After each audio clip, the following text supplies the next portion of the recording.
አንድ ዳቦ ቤት ያለው ሰው ቆንጆ መኪና ከገዛ በቃ ዳቦ ቤት ያዋጣል ብሎ ብር ካለው ዳቦ ቤት ይከፍታል።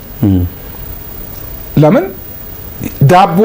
የዳቦ ኢንዱስትሪን አጥንቶ ይሄ ነገር ዲማንዱ ይሄን ይመስላል፣ ሰፕላዩ ይሄን ይመስላል፣ እነዚህ ኢሹዎች አሉ፣ ጥሬ ዕቃ አቅርቦት እንዲህ ያለ እንዲህ ነው፣ ሶ ለኢንቨስትመንት ጥሩ ነው አይደለም የሚለውን ነገር መረጃ ስለሌለው ሁሉም በራሱ እይታ ከሚያገኘው ትንሽ ጭላንጭል መረጃ የማይሆን ነገር ውስጥ ይገባል።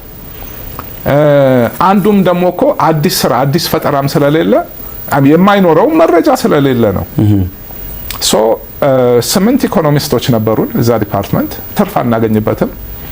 በአመት አንዴ የሀገሪቷን አጠቃላይ ኢኮኖሚ ግምገማ 100 ምናምን ፔጅ ፕሮፌሽናል የሆነ መረጃ ያለው ሪፖርት እናቀርባለን። መሀል አመት እናወጣለን። ከዛ ሴክተር ፒሶች ባንኪንግ፣ ሪል ስቴት፣ አግሪካልቸር፣ ማይኒንግ፣ ኢንፍሌሽን የራሳችንን ፎርካስት እናደርግ ነበር ሰርቬይ እያደረግን። ሶ በአጠቃላይ ስለ ኢኮኖሚና የተለያዩ ቢዝነስ ሴክተሮች ጥናት እያደረግን አንድ ኢንተርኔት ላይ በነፃ እንለቃለን። ከዛ 1000 ይታተማል። ሁሉም ከጠቅላይ ሚኒስትሩ ቢሮ ጀምሮ 20 ኮፒ እያንዳንዱ ሚኒስትር መስሪያ ቤት፣ እያንዳንዱ ዩኒቨርሲቲ፣ እያንዳንዱ የውጭ ድርጅት ኩባንያዎች ሊስታችን ላይ ያሉ በሞተር ሳይክል ለሁሉም እንበትን ነበር። ምንድነው እናንተ የምታገኙት ነገር? ከዚህ ምንም ፐብሊክ ሰርቪስ ነው ይሄ።